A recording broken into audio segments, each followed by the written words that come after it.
大家好，歡迎嚟到資訊365。今次大埔鴻福苑火災，竟然有人抽水抽到人神共憤嘅地步，真係激嬲好多市民甚至係內地嘅網民。哇！睇完之後都要火山爆發我呢真係好想捉佢出嚟審一審，睇下有冇觸犯呢個國安法。唔明白點解有人可以咁變態㗎？我哋睇片。大家唔使擔心大埔嘅傷者同埋死者，因為佢哋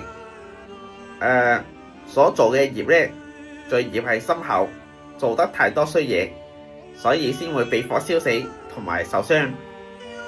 所以大家唔需要擔心，佢哋只係攞到佢哋應有嘅懲罰同埋報應，所以唔需要同情佢哋。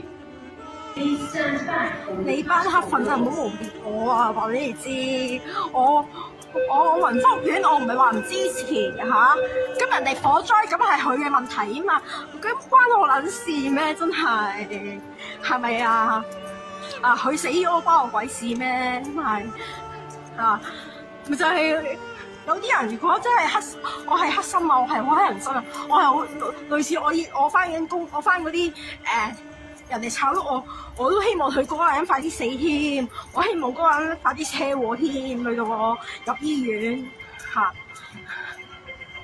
我夠想去火災遇難即係我唔知嗰個人我阿媽或者屋企人喺邊度住，我都慶幸佢哋嗰啲人燒死咗最好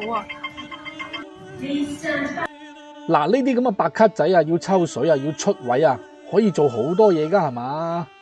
你剝光豬跳舞都得㗎，使唔使用災難嚟抽水咁 X 戰真係咪一個人可以講得出口㗎？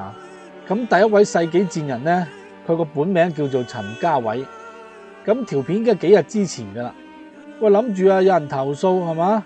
喂，應該就即刻拉人兼封艇啦。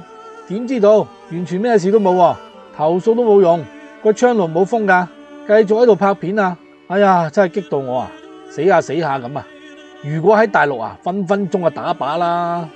嗱，一個已經夠頂心頂肺㗎啦，點知仲嚟多個發瘟添，唉，真係攞命，真係攞命咁第二個咧就我唔真名唔知叫咩名啦，但係又係咩事都冇繼續發帖仲話北上好開心添，唉，真係激到我暈低咁滯喂，香港法治地方嚟嘅講啲咁難聽嘅說話，唔通唔犯法嘅咩？真係有冇人幫手追究下嗱，反而嗰個咩4大訴求即刻就俾人捉咗啦。